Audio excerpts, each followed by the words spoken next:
My name is Jorge L. Chaides. I'm a retired CHP sergeant.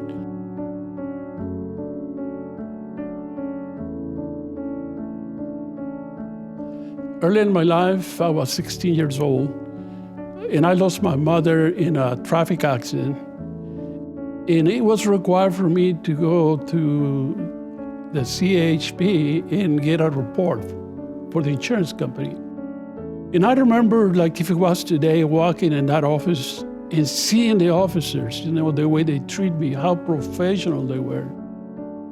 And although I didn't know the English language, they were able to help me, and they produced a traffic report for me. And to me, it was very impressive. And I made a promise to myself, later in life, that's what I want to be. I'm going to be a highway patrol officer. I was about 21 when I actually applied for the California Highway Patrol.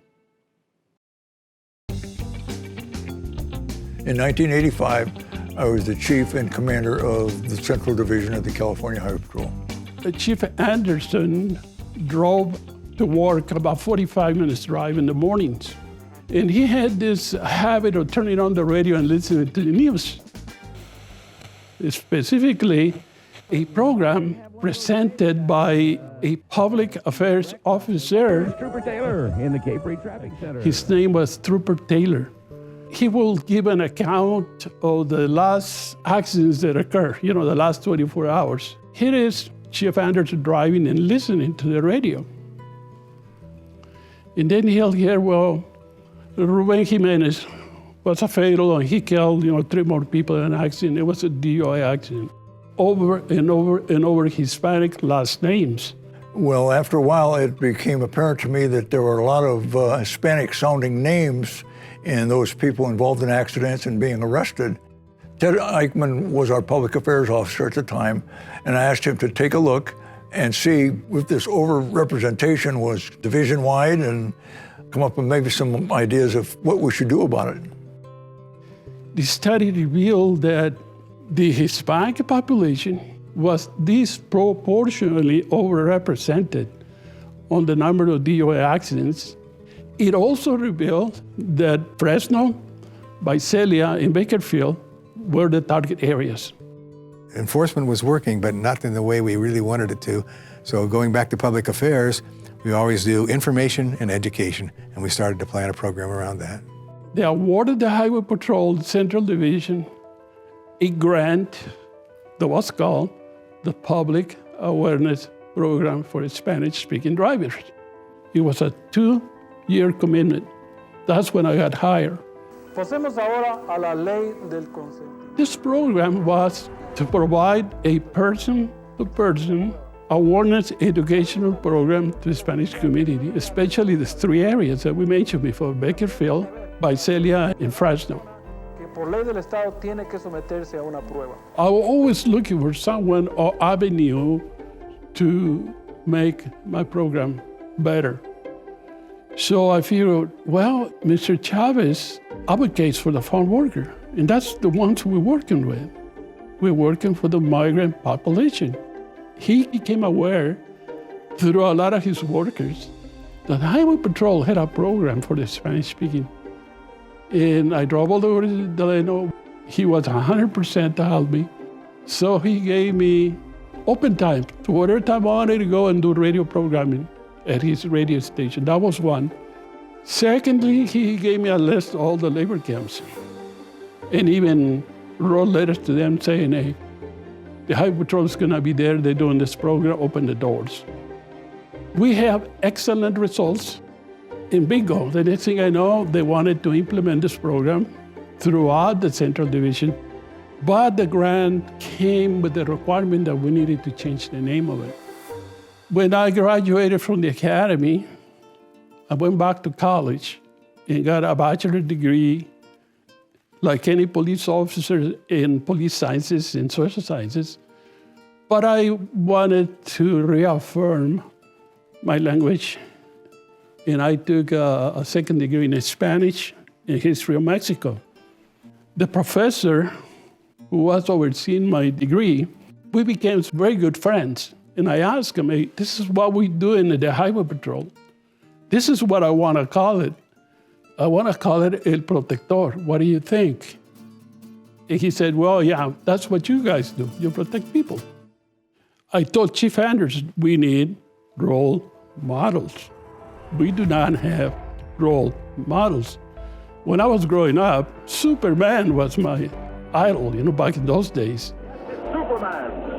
That's what the El Protector was going to be. He was going to be your neighbor, but he was going to be a police officer.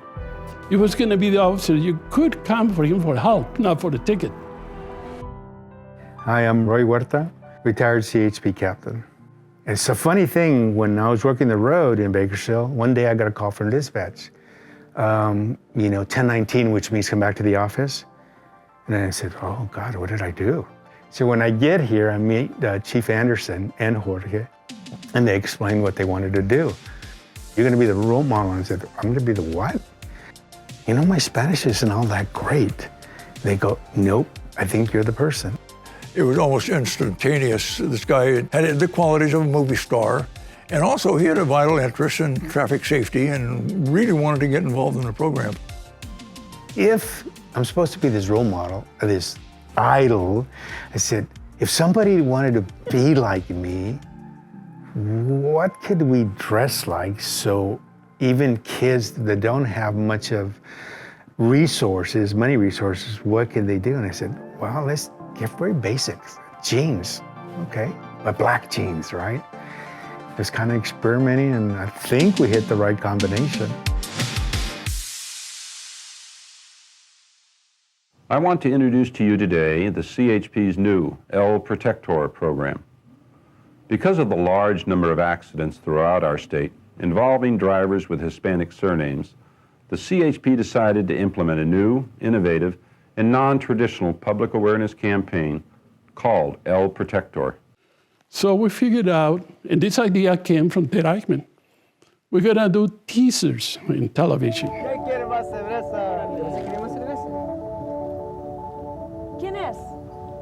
El Protector llega means the protector is coming. For 6 weeks, we're going to create this curiosity among the population. The last week, which coincided with Cinco de Mayo, a Mexico holiday, that movement comes into place where you could see, but it flashes into a uniform. So you have the two, the neighbor, the police officer, CHP. And we always unveil it in the parade with flags, flowers, took posters, El Protector, and created raffles with the kids and the adults. We'll take the DMV book and ask questions about traffic laws. Well, we'd ask these questions, and then we would repeat them about every third or fourth hour. And people that didn't win anything would come back every time, and now they knew the answer. Come here, sweetheart, you won. And we would, we won with a T-shirt or something like that. They'd go away so happy. Everywhere we went, they were so glad to see us come. And we might go to a city park here today, across town tomorrow, and people would come up wearing their El Protector T-shirt or their El Protector hat, or they'd be carrying their water bottle. They still remembered what they were supposed to do to drive safely. That's what we needed.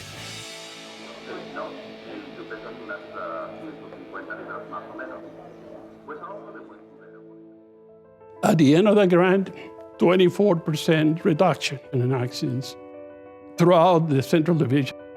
Well, with that, they gave us another grant. And this grant was, well, is this program going to work in border division along the border? I said, well, yes, it's quite a lot agricultural. Jorge developed aliados, which are the helpers of the protector. We were able to have classes and recruit officers, and they did things locally. Is it going to work in the coastal? Sure. We got Santa Maria, Carpinteria, Oxnard, Lompoc, Salinas. It was all agriculture. So we took that program another 2 years. It was a success. They decided to go, let's make it a statewide. Let's make it a program with the California Highway Patrol. I had the opportunity to go to Washington, D.C. and help do a how-to manual. So several states were able to get something going like this. And in addition to that, you added to that program, El Protector, We had the Centinelas, which was done later on. This program was to assist the worker that were dying and getting injured while they're being transported to work. Because we had the laws changed to the way they were putting the right seats in there, they were putting the tools in there safely, and so those kind of things really paid off. This program later was called the SAFE program. Now, officers from the SAFE go to the community to help these people to inspect the vehicles, to tell them what to do, which is all involved traffic safety. This made an impact on a lot of people, not just 1 or 2 or 5 or 100. This made an impact on thousands. I am totally grateful for all these officers that continue the program, and of course for the Highway Patrol supporting the program. They helped me to do what the program is all about today, and that is continue the same, providing safety to the Hispanic community. It is what we do best in the California Highway Patrol. It's our duty, and we are good at it. First time that I was actually approached about joining the El Protector program, I was very, very excited about it.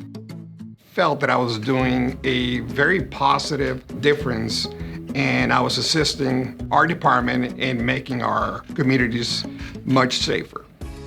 So all these campaigns that we have been working for multiple generations in English, now they were being also highlighted and promoted in Spanish. This specific program, El Protector, made such a huge difference back in the late 80s and early 90s that nowadays it continues to be a very effective program in reducing not only the number of collisions between Spanish-speaking drivers, but also Hispanic drivers that may be a first generation or second generation in this state. Hello, my name is Officer Aldo Garcia, and I am one of the L Protectors for the North Sector in Central Division. My parents were migrant workers, and providing that education to the community and building those bridges is very important for me. Since I was 12 years old, I wanted to become a law enforcement officer, and I remember being in elementary and having those officers go to our schools and provide those education, give those stickers, and here I am 38 years later doing that exact same thing. We come on this job to make a difference. And I got the opportunity to make a difference with my culture, with my heritage. El Protector specifically deals with the Hispanic population. We're just like them. I came exactly from the same background as them. I was that little kid running around the vineyards, picking the grapes. We might show up in our uniform and everybody will be standoffish. And as soon as you go up to them and you start talking to them in Spanish, now that they put their guard down, I let them know what we do and why we do it and why we are out in certain areas enforcing the law. Our department has done a great job in identifying officers with multicultural backgrounds and has given those officers the opportunity to reach out to our local stakeholders and local residents, and not only by speaking the native language, Spanish or maybe a different language, we're able to identify and maybe communicate better and initiate that trust. I think the most important part of this is that we're all working together to do one specific goal, and that is to save lives.